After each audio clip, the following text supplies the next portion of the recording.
1, 2, 3. Assalamualaikum warahmatullahi wabarakatuh. Perkenalkan, kami dari tim Pirolisis 1 dan kami akan memperlihatkan proyek kita. Oke teman-teman, jadi sebelum kita masuk ke video pembuatan pirolisisnya, mari kita bahas apa itu pirolisis. Jadi pirolisis itu adalah sebuah proses yang memanfaatkan plastik untuk diubah menjadi BBM. Untuk membuat proses pirolisis itu sendiri, dibutuhkan dua tabung utama, yaitu tabung insenerasi dan tabung kondensasi.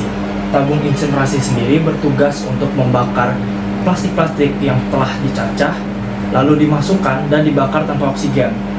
Plastik yang telah dipanaskan akan menghasilkan uap yang dimana akan dialirkan menuju tabung kondensasi.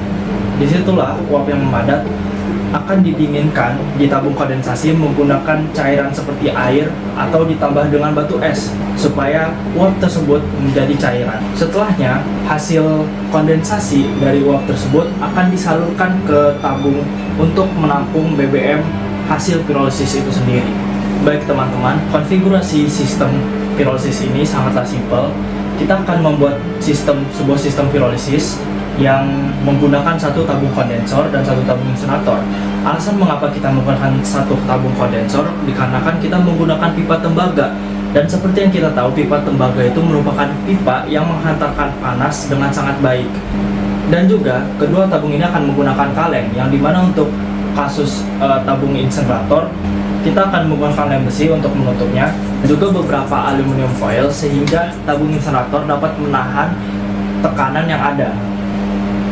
Lalu dari tabung kondensor kita akan mengalirkan uap yang telah dicairkan tersebut ke tabung BBM di bagian bawah. Oke, masuk ke tahap pembuatannya. Jadi pertama kita siapkan bahan-bahan dan alat-alatnya, lalu kita siapkan bahan bakarnya berupa botol plastik yang dipotong-potong, dan kita siapkan pipa tembaganya sesuai dengan ukuran kondensornya. Lalu kita masukkan pasir supaya pipa tembaga lebih mudah dibengkokkan. Setelah itu kita lubangi tabung kondensor untuk memasukkan pipa tembaga.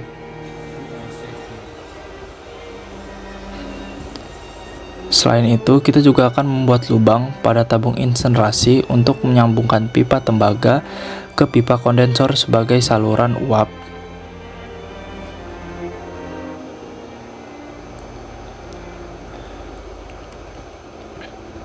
Setelah semua step itu selesai, yang kita lakukan setelahnya adalah finishing.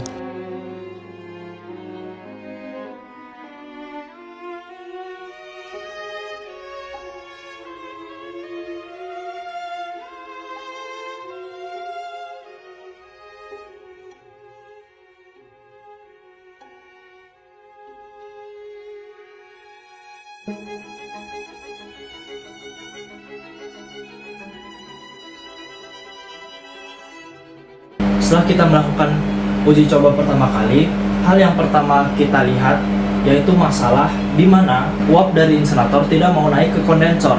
Ini ditandai oleh pipa tembaga yang tidak sepenuhnya panas di bagian atas, namun panas di bagian bawah.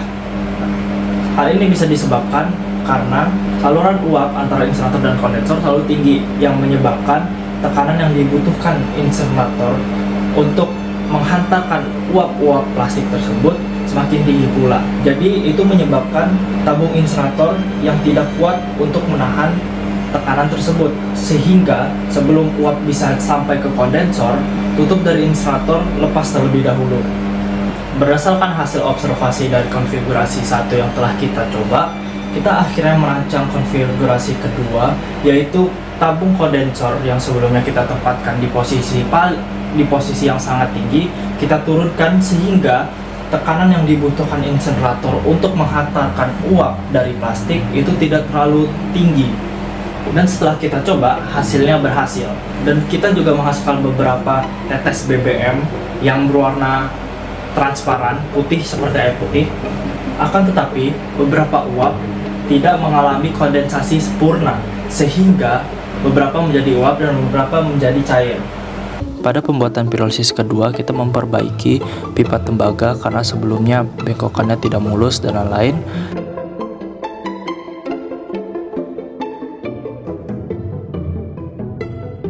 Lalu kita juga menggunakan lem tembak di dalam tutup tabung inserasi serta di sekitar pipa tembaga yang sebelumnya tidak dilakukan pada uji coba pertama.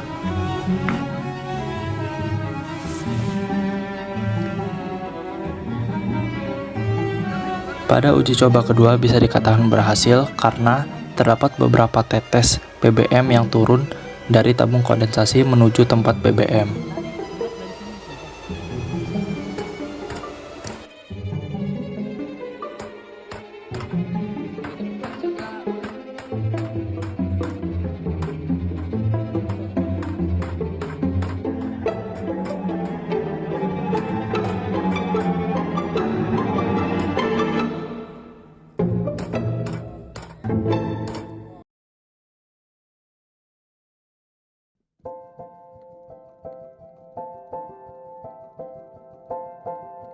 Berdasarkan hasil uji coba dari konfigurasi pirolisis kedua, sebenarnya bisa dikatakan bahwa pirolisis yang dilakukan ini berhasil.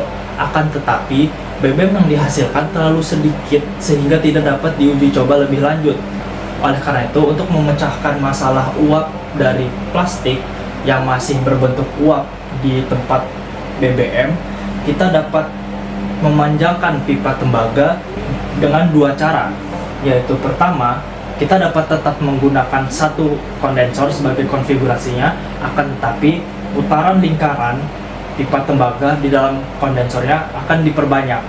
Lalu cara kedua adalah kita secara simpel membuat dua kondensor sehingga dia mengalami proses pendinginan di dua tabung yang diharapkan dapat mengubah uap-uap yang tersisa menjadi cairan.